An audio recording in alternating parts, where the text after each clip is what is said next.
in my veins, I've been driving this train.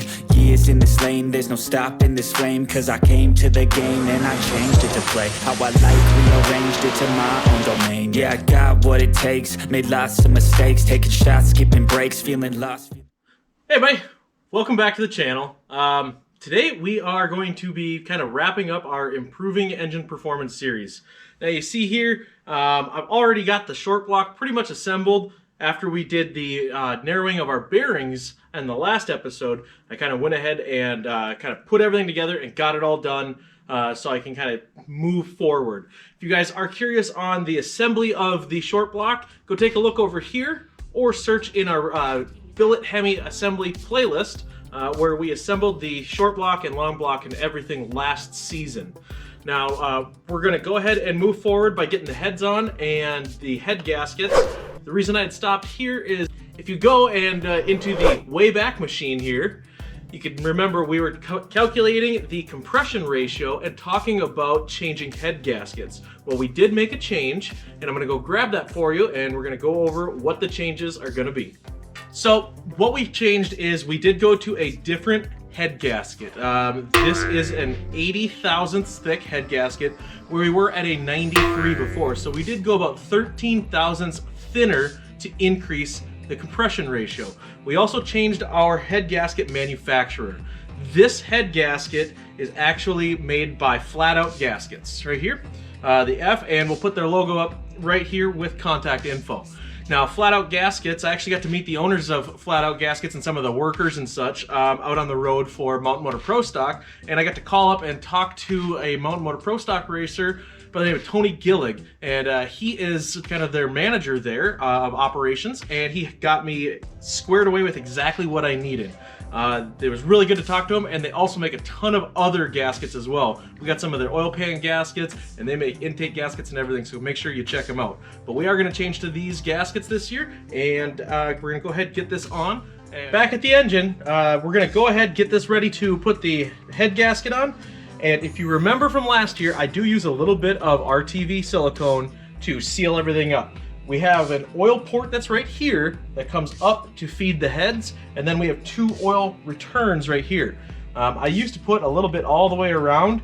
It was just an old habit from doing water jacketed engines, and I'm actually going to try to get away from it. Branching out, trying something new, because obviously we're not having any leaks there, so we're going to just seal everything up. And then I do put it on both sides of the gasket, and then we're gonna go ahead and get the head on and start having to get the nuts and everything tightened up on here. So let's go ahead, get this done, and then we can start on the other side. Once we get the other one done and we get all of the items on here, all the nuts, we're actually going to just give them a little bit of a torque tonight and let it sit overnight to set up that RTV. That way we can torque them down fully to the 140 foot-pounds in the morning, and that's going to help seal it up a little bit better.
Do you guys remember in the Wayback Machine when I said make sure you mark your camshaft so that way if you don't have your cam card, it's gonna be much easier to put it back in and you know where everything's at, especially on a gear drive like this where we don't have the dot-to-dot deal.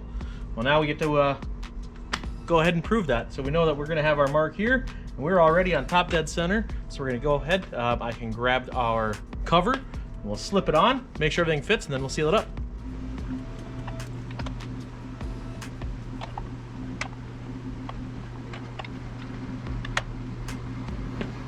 There we go. All I have to do, take it back off and put the seal on there, give it the outside one last wipe down, we'll be good to go. Got the cover on. I do not have that front cam cover on, as you see there, because the seal is ripped and I'm waiting on a seal. So we're gonna go ahead and move forward without that in. But last item for tonight is we're gonna put the oil pan on to complete this as a long block.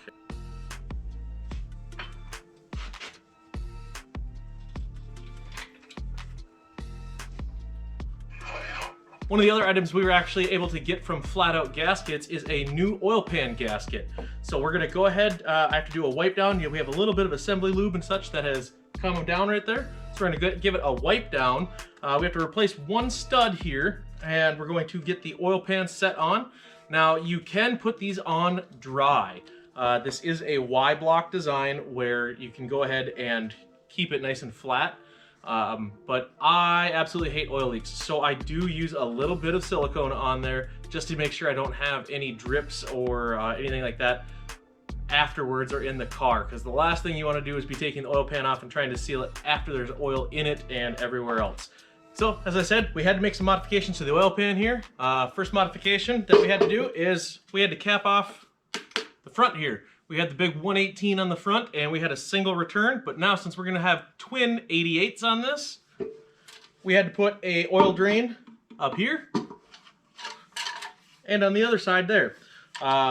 We are running a -12 return on there. We just want to have it the best free flowing down as possible.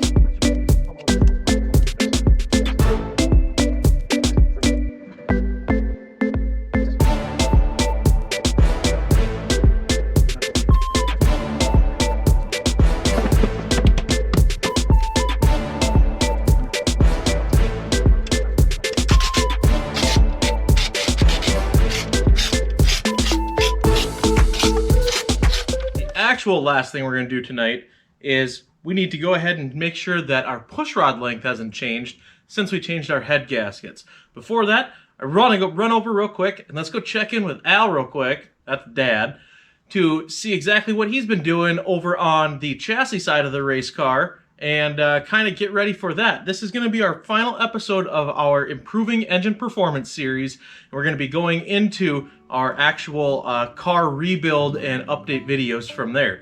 But let's check in on that real quick. I'm going to check this and fill you guys in when you get back. Hey everybody, we are going to kind of show you guys what Dad's been working on the car. We're kind of waiting a little bit to get the car back over to the other side as we have some work projects that are over there. And those are a little bit more important to take up those hoists. So he's been doing a bunch of work over here, and I'm gonna show you guys what he's been doing off camera. So Pop, why don't you go ahead? That's last we saw you were working on the rear quarter and you had just gotten the door done. What'd you find on the rear quarter in the back of it? Because I see there's some more stuff inside over here as well. Well, I got the rear quarter already put on, as you can see. Actually, it wasn't put on, I'm sorry. I got the rear quarter straightened out and hammered and dollied, and I did the magic to it to make it nice and straight. I got the door mounted so it's flush. Everything's good there. And I did the same to the other side. There was a little bit of stuff on the other side that I wanted to redo, so we did that also. Got the door remounted on the other side so it's mounted up better. Then once that's done, hey, guess what? Carbon tubs. Got to put the carbon tubs back in. So I got myself all dirty and full of fiberglass and all that stuff, so I got the carbon tubs mounted back in it. I've got the bumper. We're going to be doing some mock-up on that and trying to get that all mounted up. And then we got the panels underneath. So we got to repanel the whole underneath of the car.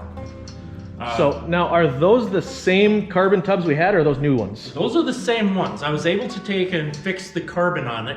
We had a crack in the one over here on this side. This is the side that really got hit. So this carbon tub over here had a crack in it. I redid it. I got it carbon fixed up and got it mounted back in. So you guys see over here, this is the other side that it had a couple of dings in here from the accident, because when everything got shifted over, I put a couple of little door dings, and then from some previous body work when we were kind of doing some stuff, had a couple of waves in it right there. If you guys don't know, this car, it is a steel roof and quarter car, obviously. It is an actual 2010 Camaro, but this was an original Hennessy car. We had gotten it from Nathan Shaw down at one guy's garage. They were going to build it, ended up not doing it, and we've got it for a decent price. So it was kind of neat to cut up a Hennessy car, because I'm not a huge fan of Hennessy, but they've come around quite a bit, but the old stuff wasn't great. Let's take up front here, and we're going to take up front here, and Dad's also working on the firewall. We were talking about that on our first video last time. We're going to redo it to get rid of a lot of the holes, and we have a lot bigger holes now. Yeah, we've got some bigger holes here. So and we just made the patch panels and all that stuff to fit in here. Type deal. And once we get it back to the other side where the TIG welder is and all that stuff, we're going to go ahead and get all that TIG welded on, fasten back up, and I might have one or two more of these panels I need to redo, but we're just keeping rolling while we're waiting on the other side to open up. So you see that with the car, so I'm kind of getting excited to put this in between the rails. Now, I was able to get the push rod. I was able to get the push rods in here. Take a look. I've got two of them in, just kind of as a setup. Our intake is actually on full lift, and everything was working out great. It is a little close to get everything in, so I could go a little bit smaller on the push rods. We are getting ready to go to PRI, so I'll probably talk to Manton while we're there and see how far out they are, and if we can get maybe a 25 or 50 thousandths shorter push rod than these, we might go ahead and do that. Otherwise, we can use these. Everything's been great, and now we got a long block put together. So I'm gonna go ahead, I'm gonna take a day off. That's pretty rare. Everybody, I appreciate all of your support. Thank you so much, and make sure you like, share, subscribe. Visit the website right here. Until next time, guys, be safe out there. Ice in my veins, I've been driving this train. Years in this lane, there's no stopping this flame. Cause I came to the game and I changed it to play how I like, rearranged it to my own domain. Yeah, I got what it takes, made lots of mistakes, taking shots, skipping breaks, feeling lost, feeling